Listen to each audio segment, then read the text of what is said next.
Aos santos em Cristo Jesus, companheiros das aflições por graça de Deus. Alimpai-vos, pois, do fermento velho, para que sejais uma nova massa. A festa dos asmos, um memorial perpétuo. Revisão do tratado.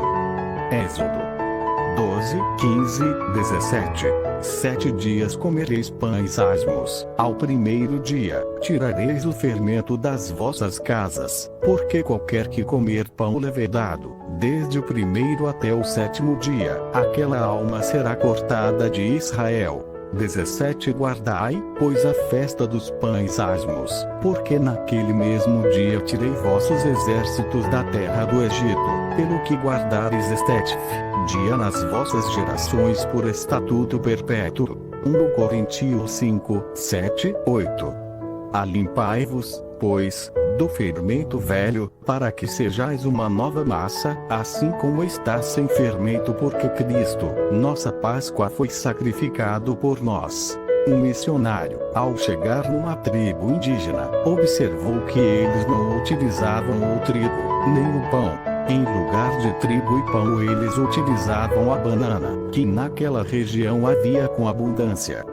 Este missionário iniciou sua pregação dizendo: Jesus Cristo é a banana da vida.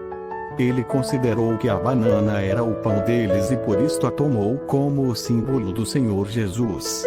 O maná que desceu no deserto, se fez matéria, e habitou entre nós, a graça de Deus revelada, o pão do céu dado pelo Pai. João 6,51. Eu sou o pão vivo que desceu do céu, se alguém comer deste pão viverá para sempre. Jesus comeu o pão, multiplicou o pão, ele nos ensinou a pedir o pão nosso de cada dia, nos dá hoje.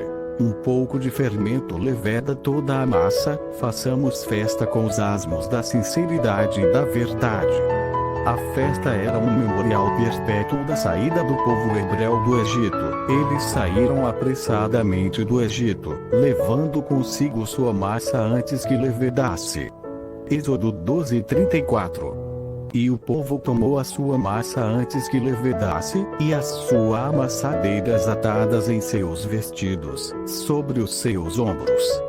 Na festa dos asmos, era sacrificada a Páscoa, trazer à memória que sangue de animais inocentes marcaram os umbrais das casas dos hebreus, para livramento do anjo da morte, quando da Páscoa no Egito. O sangue daqueles animais inocentes, cordeiro ou cabrito, proveu um pagamento e expiação pela libertação de Israel. Uma carta de alforria, escrita com sangue inocente, tipificando que o justo viria a ser o sacrifício definitivo. Redenção agora, pagamento definitivo. Nossa carta de liberdade, escrita com sangue inocente do bendito Cordeiro de Deus, para remir, quitar, pagar o preço.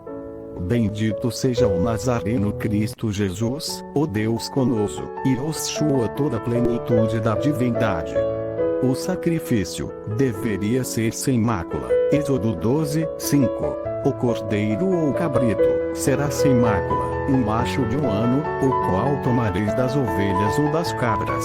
Ele seria sacrificado no 14º dia do mês, à tarde. O pão do memorial seria, sem fermento, que lembra a saída apressada do Egito. Neste contexto, o fermento não tem símbolo de pecado, mas de saída apressada, sem tempo para esperar a fermentação. O sacrifício não seria cozido em água, mas assado. João Batista declarou quando viu a Jesus. João 29. Este é o Cordeiro Deus que tira o pecado do mundo. Assim como aqueles animais inocentes que o simbolizava, ele deu sua vida em resgate da humanidade, e tomou todas nossas promissórias, que nos era contrária, e as cravou na cruz. Seu sangue marcou o nosso tabernáculo terrestre, para nos libertar do Egito, o mundanismo e a escravidão do pecado, o sistema de Satanás.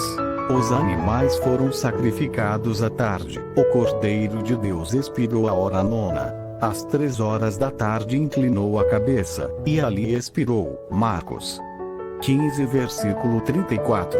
À hora 9 bradou Jesus em alta voz: Eloi, Eloi, lama sabachthani, que quer dizer: Deus meu, por que me desamparaste? Paulo afirma que Cristo, nossa Páscoa, foi sacrificado por nós. 1 Coríntios 5, versículo 7. Também na Santa Ceia Cristo revelou o mistério profético da Páscoa e da festa dos asmos. 1 Coríntios 11, versículo 26. Porque todas as vezes que comerdes deste pão e beberdes deste cálice anuncias a morte do Senhor até que venha. Todas as vezes que participamos da ceia, estamos relembrando o sacrifício do Cordeiro de Deus, e profetizando: Ele voltará, Ele voltará, Ele voltará. Bendito é para sempre Jesus Nazareno, Filho de Deus vivo. Os sacrifícios de animais eram sombra sacrifício futuro, redentor, quitador, libertador, Cristo, o Cordeiro de Deus. Na festa dos pães asmos, o Senhor revelou a seus discípulos a profecia que havia na festa dos asmos.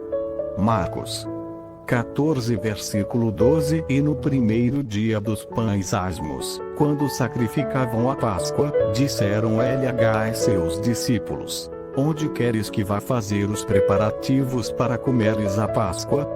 Versículo 22. E comendo eles, tomou Jesus o pão, e tendo dado graças o partiu e disse: Tomai e comei, isto é o meu corpo. Ele tomou como símbolo da comunhão com ele, através de seu corpo, a igreja, o pão, e sendo a festa dos asmos, é propício dizer que era pão asmo, e era proibido que houvesse qualquer fermento na festa, incluindo bebida fermentada, mas não por, neste contexto, o fermento ter símbolo de pecado, pois fora a festa o fermento era normalmente consumido. Quando Jesus fala do fermento dos fariseus, ele não estava proibindo de se comer fermento, mas fala da aparência externa de zeladores da lei, e da inconsistência interior, e usa o fermento para falar disto. Os discípulos acharam que era o fermento literal deles, porém Jesus mostrou que não. E Jesus disse-lhes: Adverti e acautelai-vos do fermento dos fariseus e saduceus. E eles arrazoavam entre si, dizendo: É porque não trouxemos pão. Mateus 16, versículos 6 e 7. Não vos falei a respeito do pão, mas que vos guardasseis do fermento dos fariseus e saduceus? Então compreenderam que não dissera que se guardassem do fermento do pão, mas da doutrina dos fariseus. Mateus 16, versículo 11 e 12. Veja que no contexto Jesus refere-se à doutrina dos fariseus. Vejo como bom e aceitável participar da ceia com pão asmo, mas não como sendo obrigatório, pois nossa Páscoa não é judaica, e os discípulos passaram a partir o pão no primeiro dia da semana, independente da festa dos asmos, quando o fermento era livremente consumido. E para nós não há o sentido da saída apressada sem tempo para levedar a massa, mas de comungar à mesa do Senhor.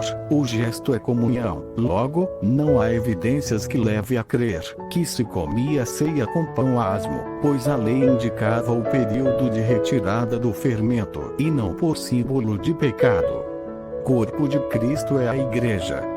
A Santa Ceia nos mostra que cada crente fiel é membro do corpo de Cristo, tendo cada um sua função que lhe cabe.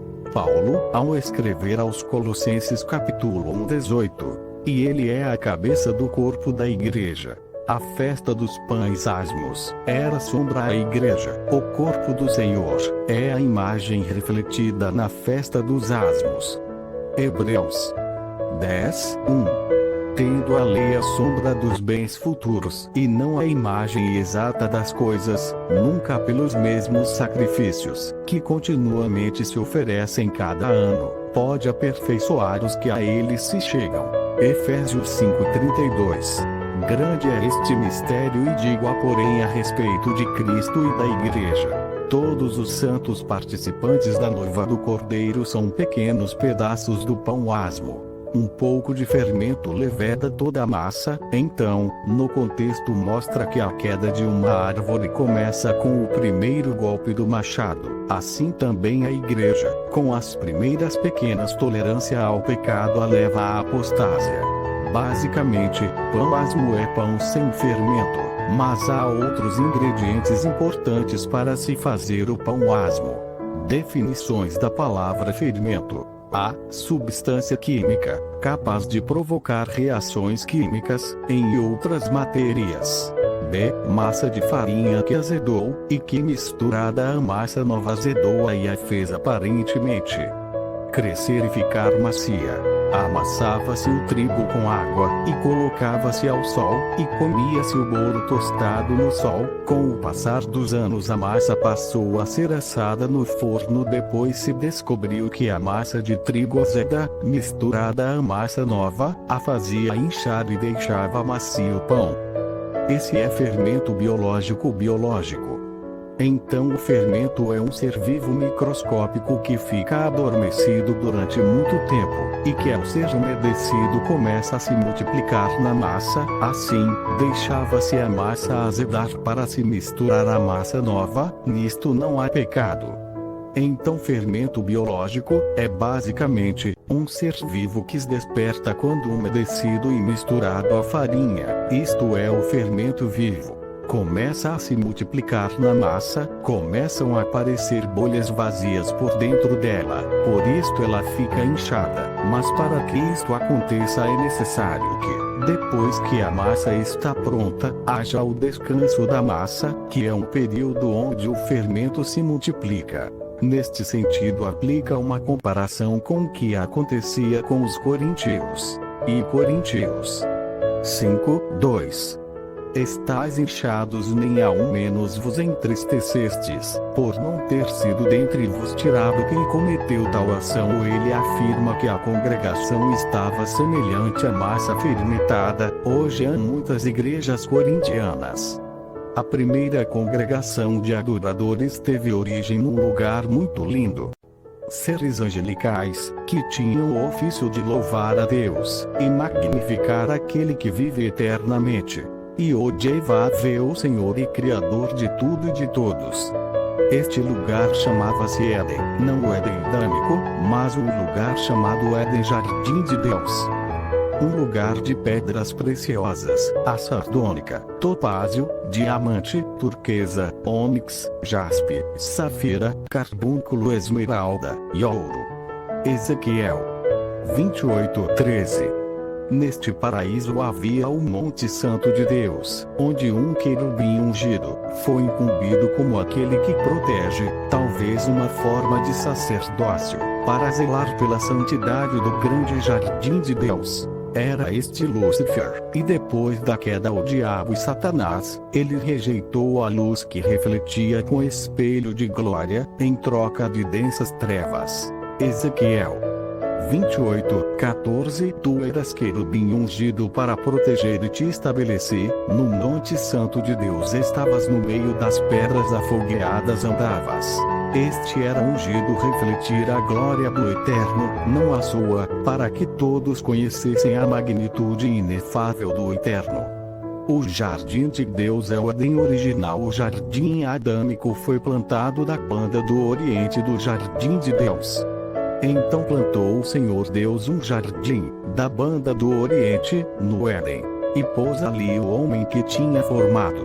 Gênesis 2:8. O jardim de Adão foi criado plantado da banda do Oriente ou ao leste do Jardim de Deus.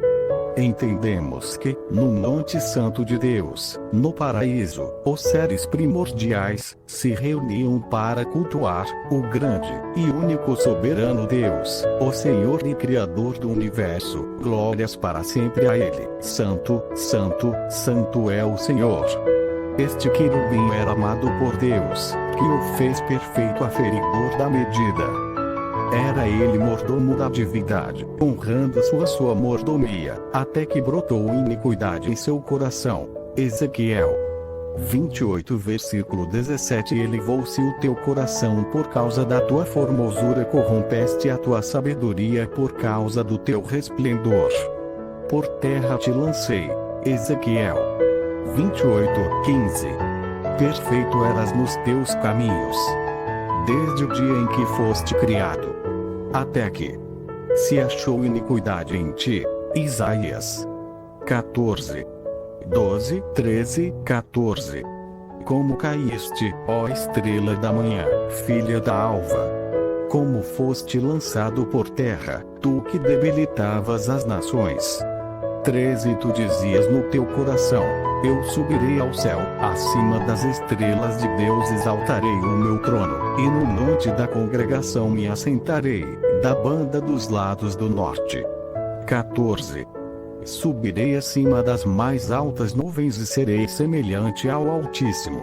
Brotou naquele ser, criado, perfeito em formosura, o fermento da rebelião, da soberba, da vaidade, da malícia, da inveja, da avareza, tudo que é mal. Assim como um pouco de fermento faz inchar a massa, ele começou a inchar a massa dos seres primordiais, com promessas vazias de virtude. Você vai ser meu braço direito. Vou te colocar num lugar de honra. No meu reino você será o segundo. Vou te consagrar no meio da congregação. Terás uma cadeira à minha direita. Cuidado com estas promessas. O Senhor Jesus nos afirma que Deus procura os verdadeiros adoradores, que o adorem em espírito e em verdade. João 4:23. Deus permitiu que 1/3 dos seres primordiais se contaminasse. Estes seres de glória trocaram a majestade, a sublimidade, a excelência, o poderio, por promessas de elevação pessoal. Comeram da massa azeda e ficaram inchados e reprovados. Pois no meio dos seres primordiais Deus encontrou verdadeiros adoradores. 2/3 deles não se deixaram levar pelas promessas vazias de Satanás, tiveram por muito mais excelente o direito e o privilégio de assistir diante da face do Altíssimo, e magnificar o seu Criador e Dono, aquele que tem ele só a imortalidade. Colossenses 1:16. Porque todas as coisas foram feitas por ele e para ele. Estes 2/3 dos são chamados eleitos, santos fiéis. Houve uma grande batalha, o arcanjo Miguel com os soldados fiéis, contra Satanás e seus seguidores.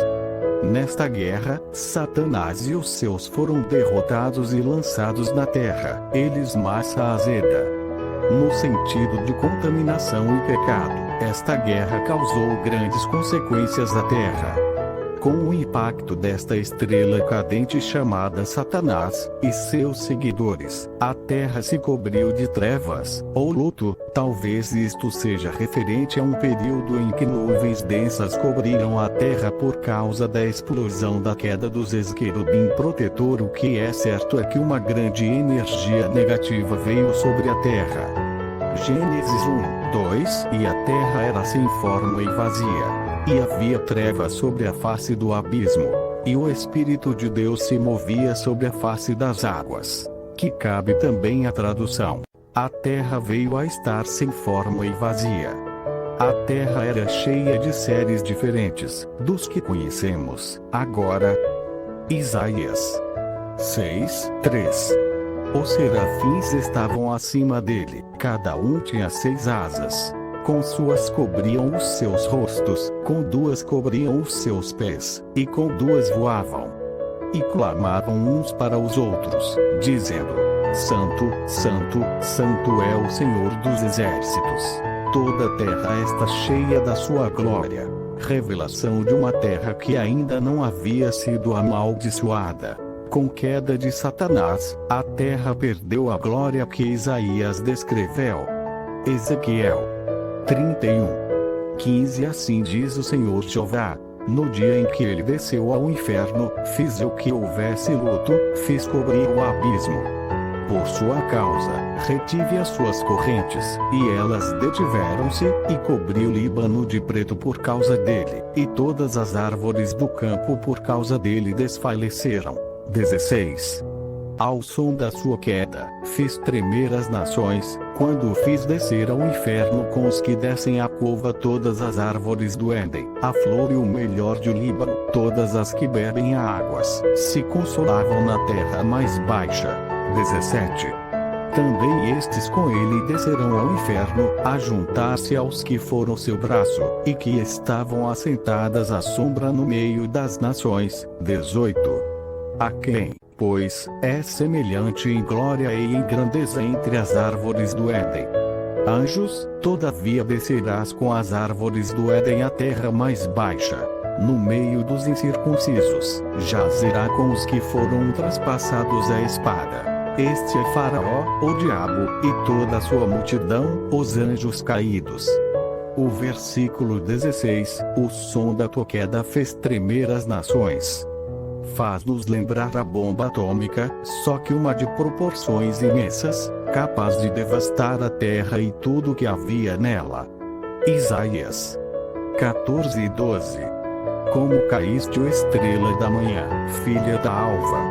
Como foste lançado por terra, tu que debilitavas as nações. A geologia confirma que a Terra passou por grandes transformações, e uma das teorias sobre a extinção dos dinossauros seria que um grande cometa atingiu a Terra. A estrela ou grande cometa, que é Satanás, caiu, foi lançado com ímpeto por terra. Por isto, a Terra era sem forma e vazia. General 1,1 Precisamos separar. No princípio, criou Deus os céus. Isto é um ato criativo e a terra. Isto é o segundo ato da criação divina. General 1:2.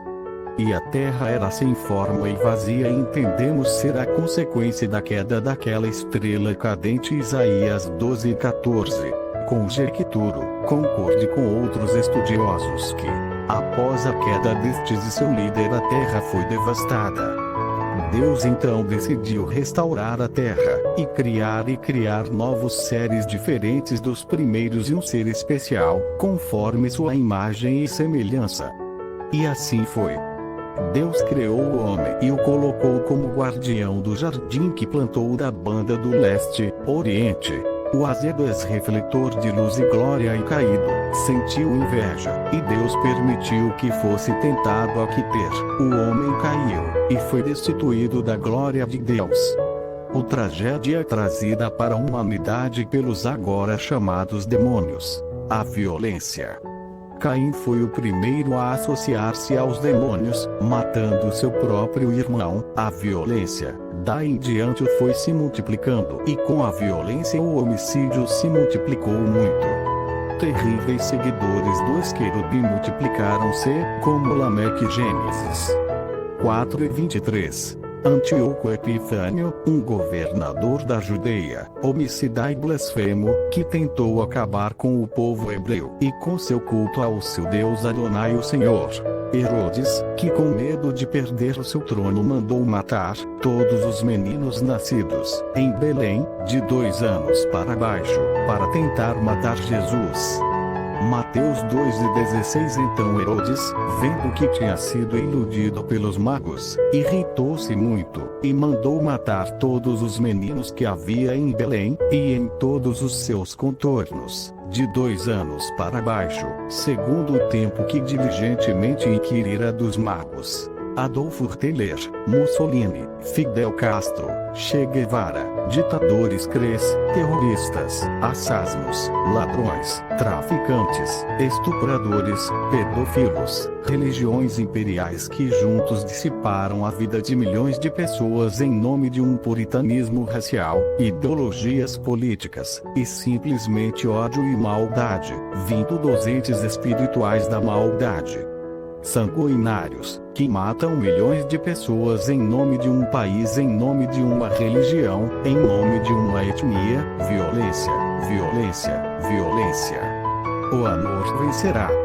Tudo isto teve origem em uma grande rebelião do Esquelbim protetor. Confiados estamos na vitória, pois o Verbo se fez matéria e redimiu toda a criação. Deus abençoe em nome de Jesus.